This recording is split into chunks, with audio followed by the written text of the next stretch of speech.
তো hey guys, বৰ্তমান আছোঁ আমি ফিল্ডত আহিছোঁ আৰু দেখিবলৈ পাইছোঁ এনেকুৱা ধৰণৰ কুঁৱলী পৰিছে যে দৌৰি থকা ল'ৰা কোন হয় চিনি পাবলৈও আচলতে কঠিন হৈ পৰিছে। আৰু অ'কে, চ' হেই গাইজ, ৱেলকাম বেক এটা নতুন ভিডিঅ'লৈ স্বাগতম জনাইছোঁ। আৰু যেতিয়া কালি ভিডিঅ'টো আপলোড কৰিছিলোঁ আৰু তোমালোকে চালানে নাইছোঁ গম নাপাওঁ, বাট কমেণ্ট এটা কৰি দিবা।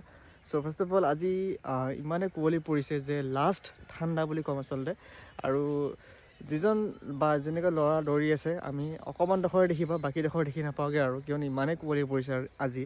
আৰু এয়া হৈছে আমাৰ জানুৱাৰীৰ লাষ্ট আচলতে আজি, আৰু সেইকাৰণে হয়তো এইকেইদিন অলপ বেছিকৈ ঠাণ্ডা পৰিব, তাৰপিছতে আৰু ঠাণ্ডাৰ মহিমা শেষ হ'ব। আৰু এয়া আছিলে আজিৰ ভিডিঅ'। আৰু নাজানো কি হয়, মানে আকৌ পুনৰ ৰিষ্টাৰ্ট কৰাৰ নিচিনা হৈছেগৈ।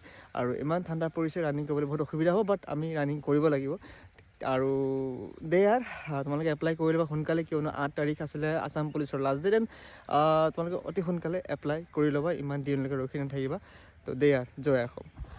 তো হেই গাইজ, বৰ্তমান আছোঁ আমি ফিল্ডত আহিছোঁ আৰু দেখিবলৈ পাইছোঁ এনেকুৱা ধৰণৰ কুঁৱলী পৰিছে যে দৌৰি থকা ল'ৰা কোন হয় চিনি পাবলৈও আচলতে কঠিন হৈ পৰিছে। আৰু ল'ৰা দৌৰিছে দেখিবলৈ পাইছে, কিন্তু আপোনালোকৰ কেমেৰাত দেখি পোৱা নাই চাগে মেবি, বাট এতিয়া ওলাবগৈ চাগে, ৰ'ব অকণমান সময় অপেক্ষা কৰক। আৰু এয়া আমাৰ পৰিৱেশ ফিল্ডৰ আচলতে এয়া শেষৰ ঠাণ্ডা, আৰু কেইদিনমান দিব চাগে, তাৰপিছত আৰু ৰ'দ আহিব।